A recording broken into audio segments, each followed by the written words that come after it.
বিষয়টা রয়েছে, এটা কী রয়েছে?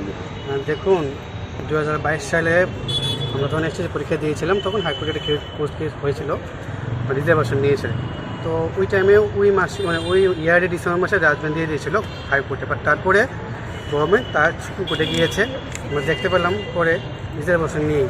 তো আমরা ওই টাইমের মধ্যে গভর্নমেন্টের কাছে বারংবার এই বিষয়ে আমরা আবেদন করেছি যে রিজার্ভেশন নিয়ে তো কেস হয়েছে, সেটার সাথে হয়তো অ্যাকচুয়ালি কোনো লিঙ্ক নেই। কেসটা হয়েছে রিজার্ভেশনের পরে। গভর্নমেন্ট চাইলে রিজার্ভেশন মেনে পোস্ট ইনক্রিজ করে কোয়ালিফাইড ক্যান্ডিডেট রিক্রুট করতে পারে, কারণ কোর্টের অপেক্ষা বসে থাকলে শিক্ষক নিয়োগ প্রক্রিয়া অনেকটাই লেট হয়ে যাবে। এখন আপনারা দেখতে পাচ্ছেন যে বিগত দিনে আমরা দেখতে পেলাম কোনো একটা স্কুলে স্টুডেন্টরা বাইরে এসে আন্দোলন করতে লাগলো, কেন? তাদের টিচার নেই।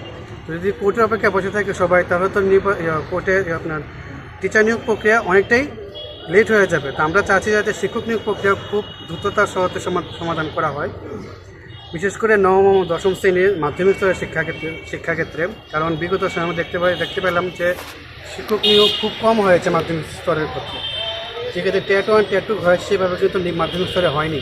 তো আজকে মূলত আমরা সবাই যারা আছি তারা সবাই করতে হয়েছে এই জায়গার মুখ্যমন্ত্রীর উদ্দেশ্যে স্যারের উদ্দেশ্যে, যেহেতু দপ্তরটা ওনার আন্ডারে, ওনার কাছে বিনিময় আবেদন রাখতে যাতে শিক্ষক নিয়োগ প্রক্রিয়ার এই এসটিইটি প্রক্রিয়াটা যাতে অতি সত্বর নিয়োগ করা হয় এবং অতি সত্বর সমস্যার সমাধান করা হয়। আমরা আশাবাদী হয়তো সরকার অতি সত্বর আমাদের নিয়োগ করবে, কারণ তারও দেখতে পাচ্ছে যে শিক্ষক নিয়োগ করাটা খুব দরকার। কারণ অনেক ক্রাইসিস টিচারগুলো ওই স্কুলগুলোর মধ্যে টিচারের, এবং প্রতি বছর অনেক রিটায়ারমেন্টে যাচ্ছে টিচাররা, কিন্তু সেই পরিমাণ নিয়োগ হচ্ছে না। তো বিআরপি সিআরপি ক্যান্ডিডেট, তারপর দিয়ে আপনার আদার যে ভোকেশনাল টিচারগুলো রিক্রুট করা হয়, তাদের দিয়ে শুধু শিক্ষা ব্যবস্থা ক্লাস করিয়ে শিক্ষা ব্যবস্থা উন্নত করা সম্ভব নয়, বিশেষ করে মাধ্যমিক স্তরে। কারণ এখান থেকে বিভিন্ন স্কুলের স্টুডেন্টরা তাদের ভবিষ্যতের দিক নির্দেশনা তারা বিভিন্ন জায়গায় যায়।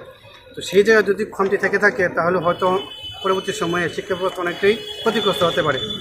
তো আপনাদের মাধ্যমে আমরা বিশেষ করে সিএম স্যারের উদ্দেশ্যে এবং বাকি অন্যান্য ক্যাবিনেট মন্ত্রীবর্গের কাছে আমরা রিকোয়েস্ট করতেছি হাত জোর করে, যাতে শিক্ষা ব্যবস্থা নবম ও দশম শ্রেণীর ক্ষেত্রে যে আরও উন্নতি হয় সামনের সময়ে, সে তাদের জন্য তারা অগ্রণী ভূমিকা পালন করে।